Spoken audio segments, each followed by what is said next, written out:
নরসিংদী তাঁত বোর্ডের চেয়ারম্যান, অতিরিক্ত জেলা প্রশাসক, সদর উপজেলার ইউএনও এবং অধ্যক্ষ সহ 15 জন কর্মকর্তাকে দাবি আদায়ে অবরুদ্ধ করেছেন শিক্ষার্থীরা। সোমবার দুপুর 2টা থেকে নরসিংদী ইঞ্জিনিয়ারিং কলেজের একটি কক্ষে তারা অবরুদ্ধ রয়েছেন।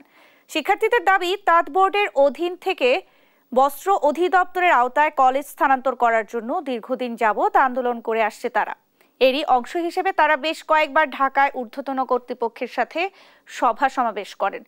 ঊর্ধ্বতন কর্তৃপক্ষ তাদের দাবি বাস্তবায়ন করার জন্য একাধিকবার আশ্বাস দিয়েও তা পূরণ না হওয়ায় আজ তারা এই কর্মকর্তাদের অবরুদ্ধ করে রাখেন। দাবি আদায় না হওয়া পর্যন্ত তারা অনড় থাকবেন বলে জানান শিক্ষার্থীরা।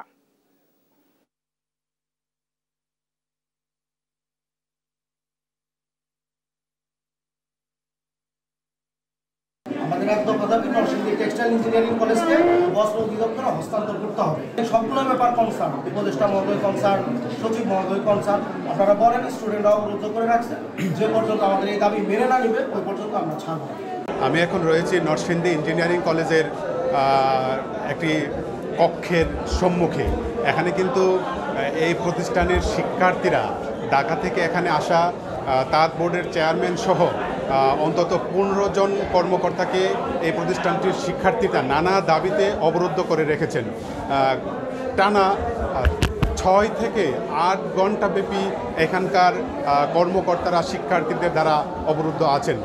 আমরা শিক্ষার্থী এবং এখানে যারা অবরুদ্ধ অবস্থায় রয়েছেন তাদের সাথে কথা বলেছি।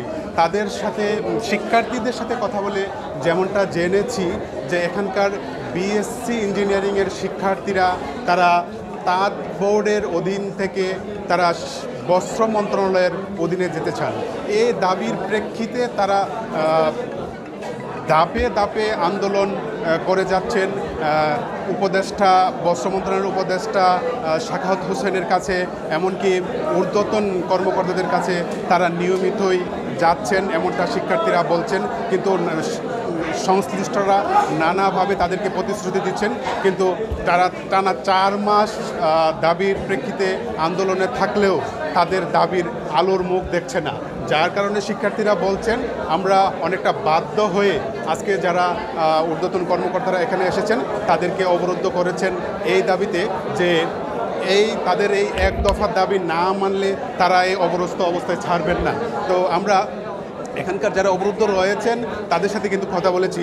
তারা যেমনটা বলছেন, শিক্ষার্থীদের দাবির সাথে তারা একমত, কিন্তু শিক্ষার্থীদের দাবির সাথে তারা একমত হলেও শিক্ষার্থীরা যেভাবে এই মুহূর্তেই এই দাবির পক্ষে রায় চাচ্ছেন, এই দাবির পক্ষে সিদ্ধান্ত চাচ্ছেন, সেটা কিন্তু তারা এই মুহূর্তে তারা দিতে পারছেন না। কিন্তু শিক্ষার্থীরা বলছেন যে সংশ্লিষ্ট যাদের সাথে কথা বলা লাগবে তাদের সাথে কথা বলে আজকে তাদেরকে যেন সিদ্ধান্ত দেওয়া হয়। এমনকি শিক্ষার্থীরা বলছেন তাদেরকে যদি সিদ্ধান্ত না দেওয়া হয়, তাদের দাবি না মানা হয়, সেক্ষেত্রে তারা অবরুদ্ধ তুলে নেবেন না, এমনটা বলছেন। এখানে কিন্তু নরসিংদীর স্থানীয় সকল প্রশাসনের ডিসি, এসপি এবং ইউনো থেকে সকল পর্যায়ের প্রশাসনিক কর্মকর্তারা, আইনশৃঙ্খলা কর্মকর্তারা এখানে উপস্থিত আছেন।